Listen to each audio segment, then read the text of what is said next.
ओम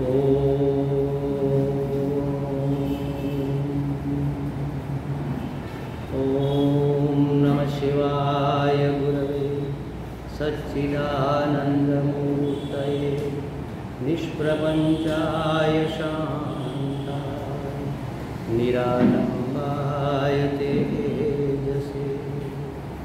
ॐ सहना भवतु सहनौ भुनक्तु सह वीर्यं करवावहै तेजस्विनावधीतमस्तु मा विद्विषावहै। ॐ शान्ति शान्ति शान्तिः। ॐ नमो ब्रह्मादिभ्यो ब्रह्मविद्यासम्प्रदायकर्तृभ्यो वंशर्षिभ्यो महद्भ्यो नमो गुरुभ्यः। सर्वोपप्लवरहितः प्रज्ञानघनः प्रत्यगर्थो ब्रह्मैवाहमस्मि ब्रह्मैवाहमस्मि। ॐ ईश्वरो गुरुरात्मेति मूर्तिभेदविभागिने व्योमवद्व्याप्तदेहाय दक्षिणामूर्तये नमः। ॐ शान्ति शान्ति शान्तिः। हरिः ॐ श्रीगुरुभ्यो नमः। हरिः ॐ। આપણે સૂત્ર 54 અને 55નો પાઠ કરીએ અને પછી એને સમજવાનો પ્રયત્ન કરીએ. હું બોલાવું છું, આપ બોલજો પાછળ. ગુણરહિતં કામનારહિતં પ્રતિક્ષણવર્ધમાનં અવિચ્છિન્नं सूक्ष्मतरं अनुभवरूपं तत्प्राप्य तदेवावलोकयति तदेव शृणोति तदेव भाषयति चिंतयति। हाँ, શું કહે છે? તત્પ્રાપ્ય, તેને પ્રાપ્ત કરીને, જેને હવે બાહ્ય જગતનું ખાસ કંઈ ભાન રહ્યું નથી, જે અંતર્મુખ બની ગયો છે. આપણી વૃત્તિ હંમેશા બહાર જવાનો જ પ્રયત્ન કરતી હોય. આંખથી બહાર જોવું છે, કાનથી બહારનું સાંભળવું છે, હાથથી બહારનું સ્પર્શ. આપણે આપણી અંદર જવાનો પ્રયત્ન ક્યારેય કરતા નથી. પણ એવો ભક્ત, એવો પરમ પ્રેમી કે જેને હવે બહારના વિશ્વની સહેજે પડી નથી માને એની સાથે એને કોઈ આસક્તિ નથી. એને ઇગ્નોર કરે છે અથવા એનો તિરસ્કાર કરે છે એવું નથી, પણ એને બહાર કશું ખરેખર એનું દેખાતું જ નથી. તો શું દેખાય છે? એને મન તો આખું વિશ્વ ઈશ્વરમય દેખાય છે. એટલે બહારનું નથી દેખાતું. એટલે શું? બહાર શું છે? નામરૂપ. નામરૂપને શાસ્ત્રની ભાષામાં તો શબ્દ છે તિરસ્કાર કરીને, તિરસ્કાર માને એને ઇગ્નોર કરીને, નામરૂપને પાર કરીને. સરસ શબ્દ એ છે. આ નામ અને આ રૂપ છે, આ સ્વામીજીનું એક નામ છે, સ્વામીજીનો એક દેખાવ છે, આકાર છે, રૂપ છે. એને પાર કરીને એને ધારણ કરનાર જે ઈશ્વર તત્વ છે ત્યાં એની નજર હોય છે. હવે એને નામરૂપ દેખાતું નથી. અસ્થિભાતિ પ્રિયમાં એને રુચિ છે, અસ્થિભાતિ પ્રિયમાં એ રત છે. નામરૂપ ઇતિ પંચકમ, એ પાંચમાંથી નામરૂપને ઇગ્નોર કરે છે, એને અવગણે છે, એના તરફ ધ્યાન નથી આપતો, કહેવાનો થઈ છે. અને આપણા શાસ્ત્રોમાં તો એના માટે ઘણા ઉદાહરણો આપેલા હોય છે. શુક્ર વિષ્ટાવત, કાક વિષ્ટાવત એવું કહે. કાગડાની ચરક પડી હોય તો આપણે એની થોડા નોંધ લઈએ. અહીંથી જતા હોય બાજુમાં કાગડાની ચરક જરાક પડી હોય તો આપણને ધ્યાનમાં ન આવે. 25 વખત ત્યાંથી નીકળી, કારણ કે એ વસ્તુ કોઈ કામની જ નથી ને, અને કોઈ તકલીફકારક નથી પાછી.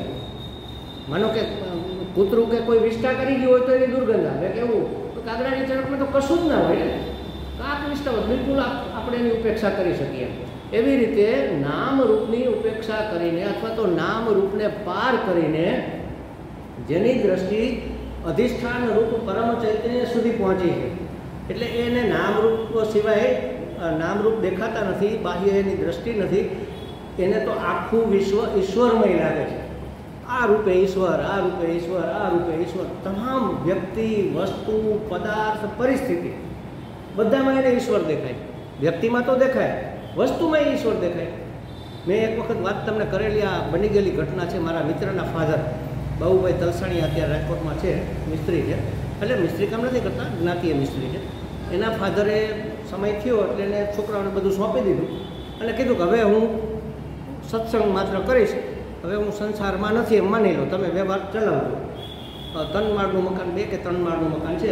અગાશીમાં સીડી રૂમ આપણે બનાવીએ અને બાજુમાં બીજાનું મકાન હતું, એટલે 2 ખૂણા આવી ગયા, 2 ખૂણા ખાલી હતા.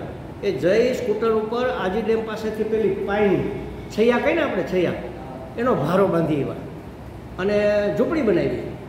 ત્યાં 2 સાઈડ તો હતી જ, એક સાઈડ પેક કરીને એક સાઈડ દરવાજો, એ બાજુ ખુલ્લું રાખ્યું.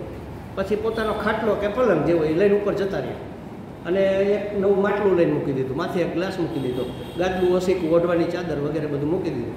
લાંબી દોરી નીચે નાખીને મેં ઘંટડી બાંધી દીધી અને કીધું જો હું ઘંટડી વગાડું ને તો જ ઉપર આવજો, નહીં તો કોઈ ઉપર આવવું નહીં. એક ટાઈમ જમવાનું મને પહોંચાડી દેજો, સવારે હું સ્નાન કરી લઉં ત્યારે મારા કપડાં લઈ જાજો અને બીજા ધોયેલા મૂકી જાજો. બસ આટલું જ માત્ર સંપર્ક રહેશે. અને એ દીકરાની વહુને કહી દીધું તારે જમવાનું, બીજા કોઈ ધક્કો નહીં ખાવાનું, ગમે એને નહીં આપો. તો હું નથી માનતો કદાચ એકાદ વખત આખી એની જિંદગીમાં એકાદ વખત ઘંટડી વાગી હોય તો, કારણ કે એને કોઈની જરૂર જ નહોતી. એ યોગ વશિષ્ઠ રામાયણ લઈને ઉપર ચડી ગયા.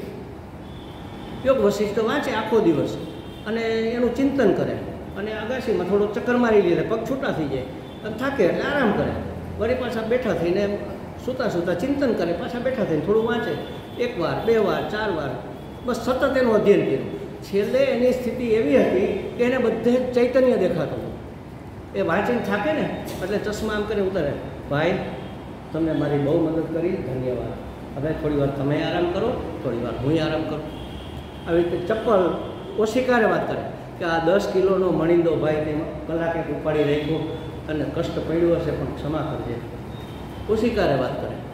ગાંડા નહોતા થઈ ગયા, ગાંડા થઈ ગયા હોય તો ગમે એની હારે વાત કરે, પણ વધારે પડતા ડાયા થઈ ગયા એટલે પરમની અંદર પહોંચી ગયા.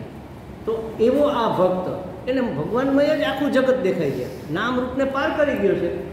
વ્યક્તિમાં, વસ્તુમાં, અને ઓશિકામાં ભગવાન દેખાણા, ચશ્મામાં દેખાણા, વસ્તુમાં, પદાર્થમાં, દરેક પદ, જેનું પદ એટલે શબ્દ, શબ્દનો જે કાંઈ અર્થ થતો હોય, જેમ કે હું એમ કહું કે રૂમાલ, આ શબ્દ બોલ્યા આપણે તો રૂમાલનો અર્થ આ છે, આને પદાર્થ કહેવાય, આ પદાર્થ છે એનું નામ રૂમાલ છે. એવી રીતે દરેક પદાર્થમાં, દરેક પરિસ્થિતિમાં, પછી વાવાઝોડું હોય તો ભલે આંબાલાલ કાકાની આગાહી પ્રમાણે, અને શાંતિ હોય, ગરમી હોય, જે કંઈ બરાબર છે, જે છે એ બરાબર છે, જે છે એ બરાબર છે. આ તો ભગવાન છે, એની યોજના છે, આ ભગવાનનો લીલા ચાલે છે. હવે એને ક્યાંથી કાંઈ બીજું દેખાય? તો આવા ભક્તને આખું જગત ઈશ્વરમય દેખાય. એની શારીરિક બધી જ પ્રવૃત્તિઓ અને માનસિક બધી વૃત્તિઓ માત્ર ભગવાનમય બની જાય. શરીરની પ્રવૃત્તિ હોય, મનની વૃત્તિ હોય, તો શારીરિક બધી જ પ્રવૃત્તિઓ અને માનસિક બધી જ વૃત્તિઓ માત્ર ભગવાન માટે જ હોય. આવા પ્રેમીને એક મહાત્મા લખે છે, જીત દેખો તિત શ્યામ હિ શ્યામ હૈ. જ્યાં નજર પડે ત્યાં માત્ર શ્યામ, ઘનશ્યામ જ દેખાય છે. જીત દેખો તિત શ્યામ હિ શ્યામ હૈ, શ્યામ કુંજ જમુના શ્યામ, શ્યામ ગગન ઘન ઘટા શ્યામ હૈ. सब रंगन में श्याम भरो है, लोग कहते हैं ये बात नहीं है. બધામાં એણે તો, અને તમે જુઓ એટલે બધામાં શ્યામ રંગ, શ્યામ એટલે કાળું નહીં હો, આપણે શામળો કહીએ ને, એ બધાની અંદર શેડ તો હોય જ. કાળાથી જ શેડ પડે, જે ડ્રોઈંગ જાણતું એને ખબર હોય. તમે ગમે એ કલરનું, તમે ગુલાબી કલરનું ગુલાબ ચિત્રેલું હોય ને, તો એ 2 પાંખડીની વચ્ચે જ્યાં જરા પડછાયો પડતો હોય એ તમારે કાળા રંગથી જ કરવો પડે. જ્યાં જોઈએ ત્યાં એને શ્યામ જ દેખાય. આ શ્યામ રંગ છે એ પોતે, શ્યામ પોતે જાણે કે એ રંગ ધારણ કરીને બધે વ્યાપેલો છે. તમે વિચાર કરો એની કઈ સ્થિતિ હશે. હવે એને કોણ દુઃખી કરી શકે? તમે વિચાર કરો. જે થાય એ બધું પરમાત્મા છે, જે છે એ બધું પરમાત્મા છે, જે અનુકૂળતા છે, પ્રતિકૂળતા એ બધું એના માટે તો પરમાત્મા જ પરમાત્મા છે. જેમ ગોપીઓને આપણે કાલે જોયું ને, ગોપીઓને ગાય, પક્ષીઓ, વૃક્ષ, લતા, પર્વત, મેઘ, યમુના, પૃથ્વી બધા કૃષ્ણમય, કૃષ્ણના પ્રેમિક દેખાય. અને એટલે ગોપીઓ કે કૃષ્ણનું સાનિધ્ય પ્રાપ્ત કર્યા વિના કોઈનામાં આનંદ અભિવ્યક્ત થાય જ કેવી રીતે? કારણ કે આનંદમય છે. કૃષ્ણ છે એ આનંદ અવતાર છે, રામ છે એ મર્યાદા પુરુષ છે, આ આનંદ પુરુષ છે. રામે મર્યાદા એટલે આદર્શ સ્થાપિત કરવા માટે અવતાર લીધો, અને કૃષ્ણએ આનંદને પ્રસ્થાપિત કરવા માટે, કે બધા લાંબા મોઢા કરીને બેઠા છે, કંઈક નાચો, ગાઓ, મજા કરો, આનંદ કરો. એમ આનંદમય જીવન છે. તમે જુઓ એના એક ક્યારે તમે, અને સૌથી વધુમાં વધુ જન્મથી માંડીને, જન્મથી શરૂઆત થઈ ગઈ એના મૃત્યુ સુધીમાં એક ઘટના એવી નથી કે એનો વારો ન નીકળી ગયો હોય. દર વખતે એટલી મુશ્કેલી, એટલી તકલીફ, એને રણછોડ થવું પડ્યું કે તમે તો ભગોડા છો, એમ ભાગેડું છો, તો કે કાંઈ વાંધો નહીં, તારે એમ કહેવું હોય તેમ. કેટલા આરોપ એના પર હજી આપણે આક્ષેપ કરીએ છીએ. કેટલી બધી ગોપીઓને લઈને ફરતા હતા, આપણે કેવા કેવા આક્ષેપ કરીએ. અકલ તો કંઈ આપણને હોય નહીં જાજી. 11 વર્ષનો આટલો ટેણીઓ ને એ જમાનાનો, શું એને એવો વિકાર હોય તમે વિચાર. પણ એ બધાનું માખણ ચોરતો હતો. શું કામ ચોરતો હતો? બધા જ લોકો ધનની લાલચે બધું જ માખણ, દહીં, દૂધ વગેરે પોતાના ઘરનાઓને પણ ન આપતા, બાળકોને નહોતા આપતા, વેચવા જતા. અને સમૃદ્ધ કોને કરતા? કંસની રાજધાની. ત્યાં બધી સમૃદ્ધિ જાય અને એના છોકરાઓ તો, ઘરના છોકરા ઘંટી ચાટે, પાડોશીને આટો. તમે જોજો હજી ગામડાની અંદર જે આપણા બા, દાદા અને દાદીને હોય ને, 7 ખોટનો એક દીકરો હોય, મેં જોયા છે, અમારે એક હતા ભાઈ 7 ખોટના. એટલે કેટલા વખત પછી ભગવાને એને દીકરો દીધો, કેટલી બધી દીકરીઓ પછી એમ. પછી એના ભાઈઓને કોઈને દીકરો નહોતો, તો એ કેટલો વાલો હોય. એમાં આમ મારાથી થોડીક મોટી ઉંમરના હતા, એટલે મને આમ કાકા થતા. અમે બધા હારે રમતા, પેઢીની સાથે ઉપલી પેઢી હોય એટલે કાકા થાય ને, એમ એવી રીતે. તો સાંજે રમીને અમે એનું ઘર ચોરાની નજીકમાં, એટલે એની ઘેરે ગયા પહેલાં પાણી પીવા માટે. એની મમ્મીએ, એના બાએ કીધું, બેટા જમવા બેસી જા, ખીચડી ને દૂધ ને બધું તૈયાર જ છે.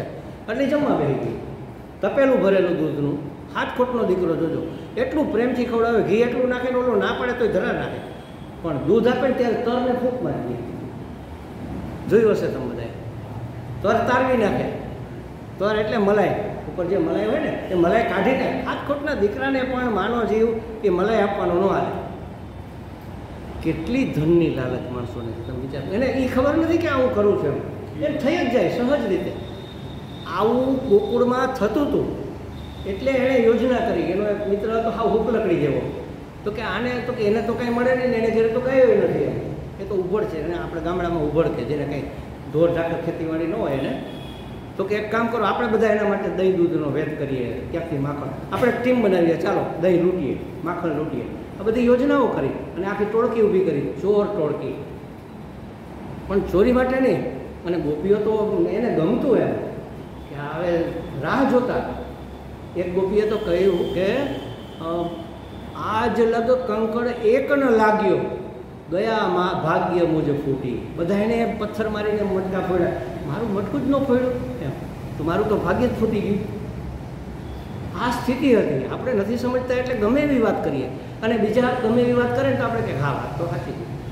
અરે શું સાચી છે? જરાક તો અકલ વાપરો ભલા માણસ. આપણે તો અધ્યાત્મમાં ને ધર્મમાં ને આમાં બધા સંકળાયેલા છીએ. તરત કેવું જોઈએ. મારે તો ઘણી વખત વોટ્સએપમાં મેસેજ આવે ને, કૃષ્ણએ કહ્યું છે કે વાત સારી હોય, ગીતાજીમાં કૃષ્ણએ કહ્યું છે, પછી અમુક એક ભાઈ તો પાછળ ખેદે પડી ગયા હતા, મોકલા જ રાખે. પછી મેં એને ફોન કર્યો, મેં કીધું મને એક તમે ખાલી એટલું કહો કયા અધ્યાયમાં કયા શ્લોકમાં છે, તો મને એ શોધવાની ખબર પડે. ક્યાં કે ના, મારે તો ઉપરથી આવ્યું હતું એટલે તમને મોકલી દીધું. મેં કીધું હુકામે તમે ભલા માણસ મારું લોહી પીવો છો.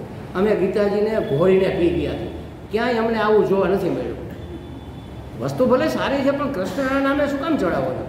કૃષ્ણે કહ્યું છે ગીતાજીમાં, એટલું કાઢી નાખો ને, પછી વાક્ય મોકલો. સ્ક્રોપ કરવાનો વિકલ્પ છે આપણી અંદર. આ બધા પરધર્મી કે વિરોધીઓના ષડયંત્રમાં આપણે ફસાઈએ છીએ. ઝીણી ઝીણી ઝીણી બધી જ બાબતોમાં આપણને ભ્રષ્ટ કરવાના ભયંકર ષડયંત્રો ચાલે છે. આપણને ખબર નથી શું ચાલે છે. જે ગુડ મોર્નિંગના જે મેસેજ આવે ને, એ કહાણી છે એ લોકો માટેની.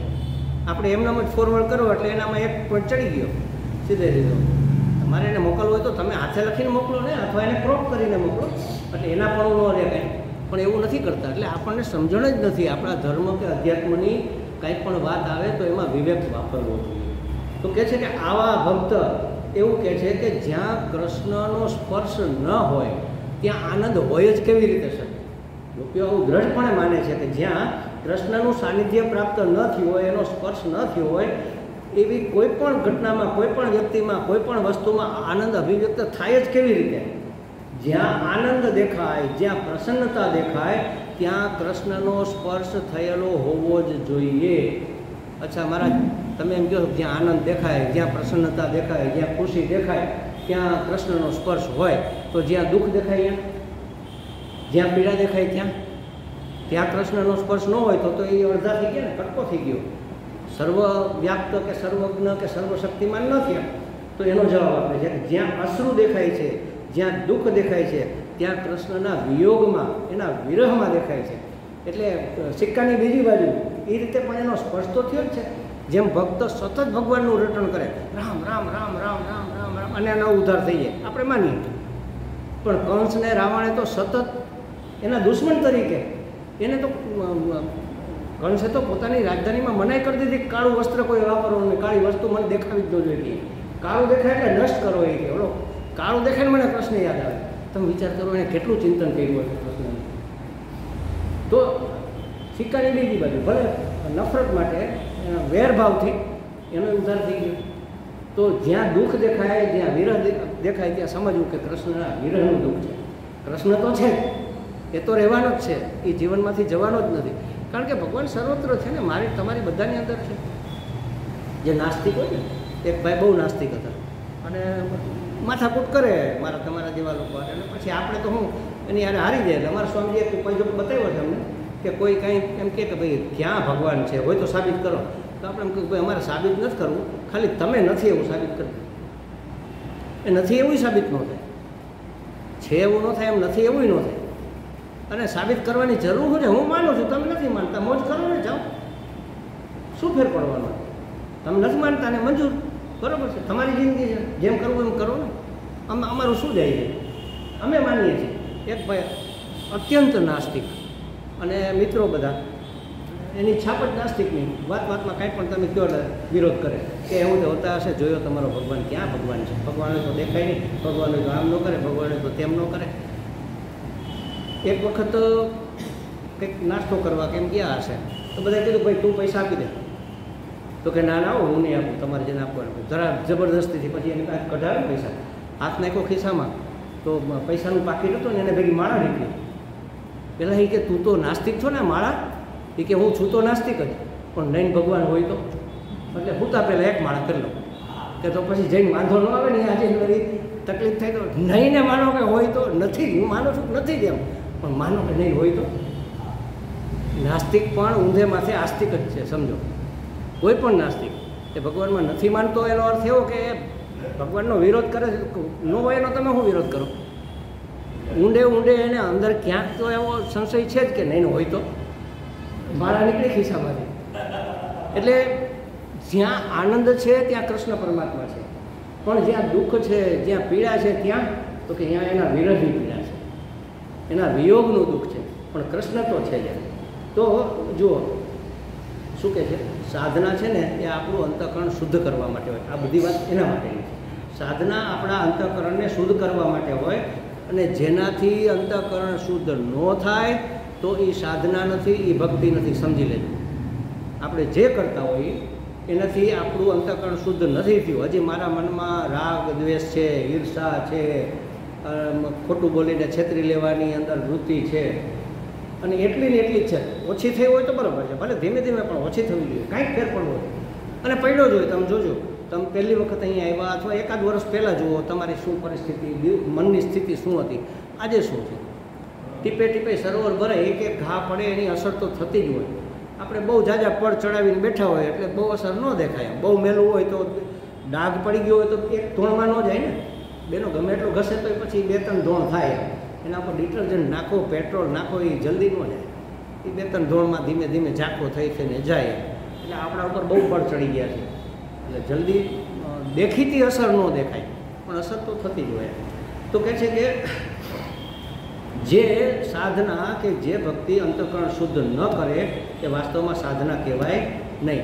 ચિત્તની શાંતિ અધિક મૂલ્યવાન છે. માટે આપણે જોવું જોઈએ કે શું કરવાથી શું થાય છે, શાંતિ વધે છે કે અશાંતિ વધે છે.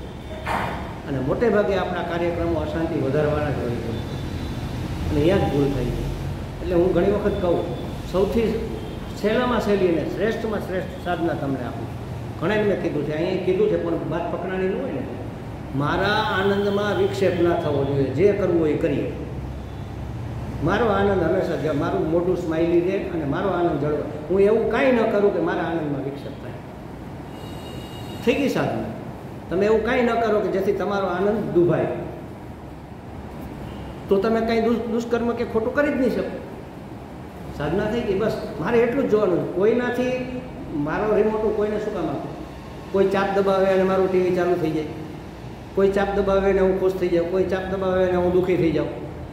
મારા રિમોટ, અંતઃકરણનું રિમોટ હું બીજા કોઈના હાથમાં શું કામ આપું? એવી મૂર્ખાઈ હું કામ કરું ભાઈ? અને કોકની ભૂલની પીડા હું શું કામ બહુ?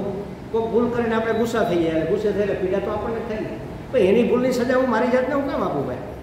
મારા આનંદમાં વિક્ષેપ થાય એવું કશું જ મને ન ખપે. બસ આ સૌથી મોટી સાધના છે. કારણ કે આનંદ મારું સ્વરૂપ છે. આ સ્વરૂપની સાધના થઈ ગઈ. અને સ્વરૂપ કેનું છે? આત્માનું. આત્મા પરમાત્મા છે. આ પરમાત્માની સાધના, આ નિર્ગુણ નિરાકાર સાધના થઈ ગયેલો. કોઈ રૂપ નથી મારી સામે, કોઈ ભગવાન નથી મારી સામે, કશું જ નથી. માત્ર મારો આનંદ જળવાઈ રહે. આ સૌથી મોટી સાધના. તમે જોજો, કરી જોજો પ્રયત્ન. મારો આનંદ વિક્ષેપ તો ન થવો જોઈએ. ડગલે ને પગલે આટલું ખાલી યાદ રાખવાનું કે મારા આનંદમાં વિક્ષેપ ન થવો જોઈએ. હું જે કરું એ, અને કોઈ જેને જે કરવું હોય કરે. મારો આનંદ શું કામે દુભાય? પણ એને મારું અપમાન કર્યું, એણે કર્યું ને. એણે મારે અપશબ્દો કીધા, પણ હું સ્વીકારું તો ને. પણ આપણે બધા જે કહે ને એવું અંદર અંદર માનતા હોય કે એવો હું છું, એટલે આપણને અંદર ચોટે. જો આમ 4 જણા જતા હોય ને, મેં આ ઉદાહરણ આપેલું ઘણી વાર, અખંડાનંદજી મહારાજનું છે, અને આપણે અવાજ કરીએ એ રામજીભાઈ, તો 4માંથી જે રામજીભાઈ હોય ને એ પાછું વળીને જોવે. પણ આપણે એમ કહીએ એ બેવકૂફ, તો 4 પાછું વળીને જોવે. કારણ કે અંદર તો પોતે સમજતા હોય કે આપણે જ બેવકૂફ છીએ. એમ કે એ બેવકૂફ ઊભો રે, ક્યાં ભાગ્યો જાસ, તો 4 પાછું વળીને જો. કોને કહે? મને તો નથી કહેતા. કારણ કે એને શંકા છે કે હું બેવકૂફ તો છું જ.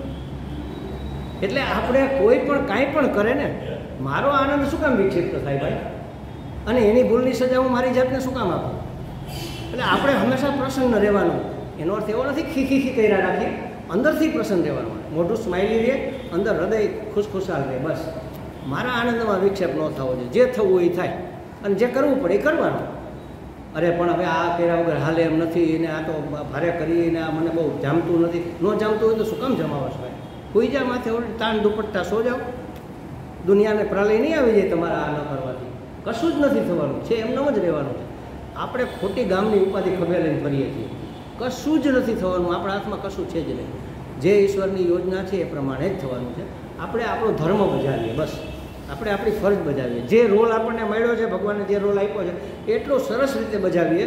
બહુ વર્ષો પહેલાં મારે એક વોટ્સએપમાં મેસેજ આવ્યો. અમુક વખતે બહુ સારા આવતા હોય કે હું મારો રોલ એટલો સરસ રીતે મારી ભૂમિકા ભજવું, પિતા તરીકે, માતા તરીકે, જે કંઈ હોય એટલી સરસ ભૂમિકા ભજવું કે પડદો પડ્યા પછી પણ તાળીઓ વાગતી રહે. એટલે આ દેહ છૂટી જાય તોય લોકો કે વાહ કેવું જીવન જીવી ગયા. બસ એ ધ્યાનમાં રાખવાનું. પછી એમાં લિપ્ત થઈ જવાની જરૂર નથી. પછી મારા આનંદને ગીરવે મૂકી અને હું રોલ ભજવું તો એ તો બેવકૂફી છે, એ તો મૂર્ખતા છે. મારો આનંદ ગીરવે મૂકવાની જરૂર નથી. મારો આનંદ પણ જળવાઈ રહે અને મારા ભાગે આવે છે એ કર્તવ્ય બજાવો. આપણે એમ થાય સ્વામીજી હવે મારા ભાગે આવતું એ કર્તવ્ય બજાવવામાં મારો આનંદ તો જોખમાં જોખમાતું હોય તો નહીં કરવાનું.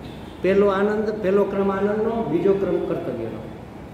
અને વાસ્તવમાં તમારું જે કર્તવ્ય હશે એ તમારું આનંદને કોઈ દી ન જોખમે. કંઈક એમાં ભૂલ હશે તો જ જોખમાય, નહીં તો જોખમાય જ નહીં. ઈશ્વરની એવી યોજના જ નથી ને. તમને દુઃખી કરવાની યોજના છે જ નહીં. ભગવાન તો કલ્યાણ કરવાવાળો છે ને, આનંદ પ્રદાન કરનાર છે. એ શું કામ દુઃખી કરે? આપણા કર્મનું ફળ આવે એ ફળ આપણે ભોગવીએ એ ફરજિયાત છે, ભોગવવું જ પડે. પણ એ ફળ ભોગવવામાં દુઃખી થવું એક દુઃખ છે. હું કહું ઘણી વાર એક હું છું, પણ હું દુઃખી છું એમાં ભૂલ છે. દુઃખ આવે પણ હું દુઃખી ન થતો. હાલો દુઃખ આવ્યું પણ હું દુઃખી નથી થતો, તો આવીને જતું રહે. કર્મનું ફળ આવી ગયું તો હું દુઃખી ન થયો. અમારા સ્વામીજીનું એક વાક્ય છે, પેલું કેલેન્ડર બનાવ્યું છે ને એમાં અમે લખ્યું છે કે પરિસ્થિતિ પ્રારબ્ધ પરિસ્થિતિ સર્જે છે. પ્રારબ્ધ એટલે નસીબ. નસીબમાં સુખ હોય કે દુઃખ હોય તો સુખ ને દુઃખ કેવી રીતે આવે? એ પરિસ્થિતિ પેદા કરે. પ્રારબ્ધ પરિસ્થિતિ સુખદ કે દુઃખદ એવી પરિસ્થિતિ ઊભી કરે કે જેમાં મને દુઃખ થાય કે જેમાં મને સુખ થાય. પ્રારબ્ધ પરિસ્થિતિ પેદા કરે. જ્ઞાની પુરુષ એની અસર બદલી નાખે.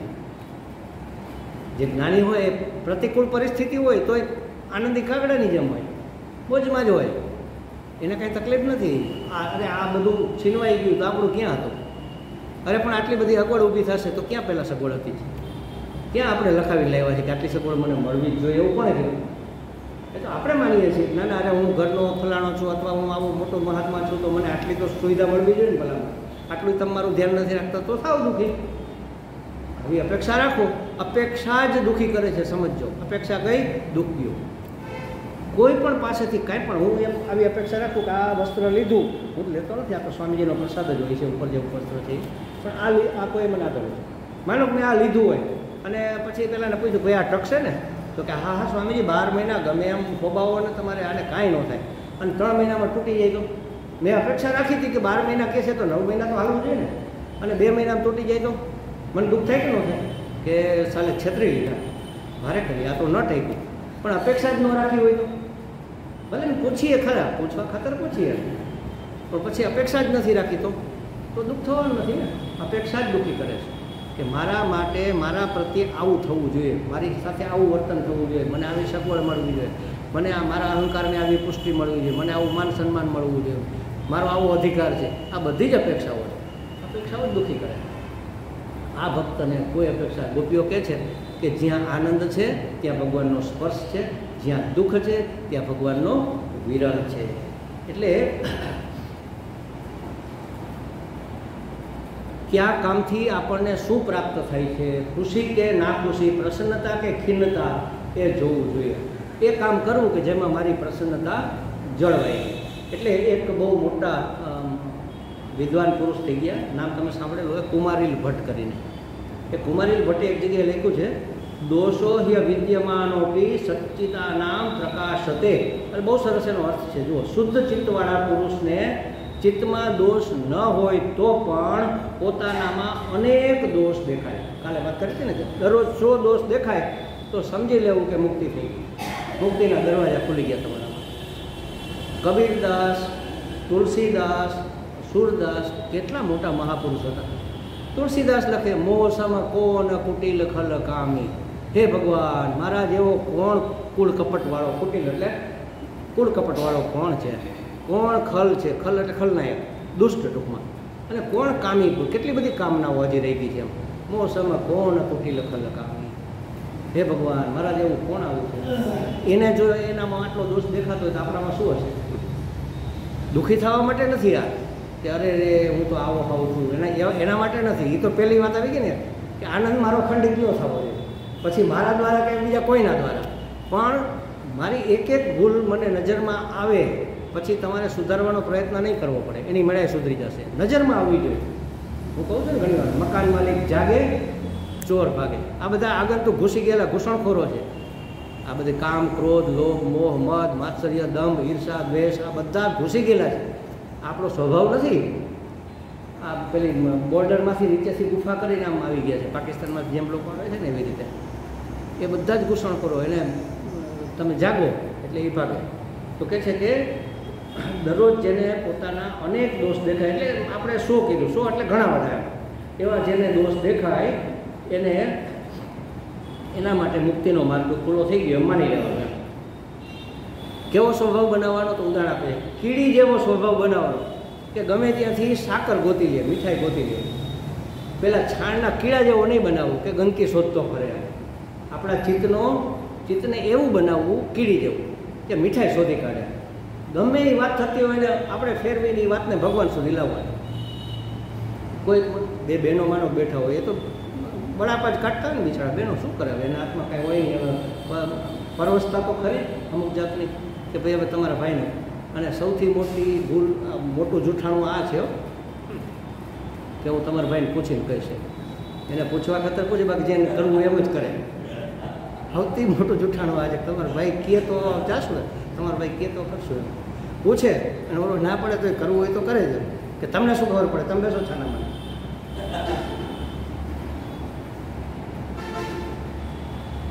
એટલે બહેનો વાતો કરતા હોય, સામાન્ય વાતો કરતા હોય, એમાં કોઈ પોતાનો દોષ કાઢે પરિવારનો કે ભાઈ મારા સાસુ તો આવા છે, ફલાણું આમ છે, અમારે તો આવી તકલીફો શરૂ થઈ ગઈ.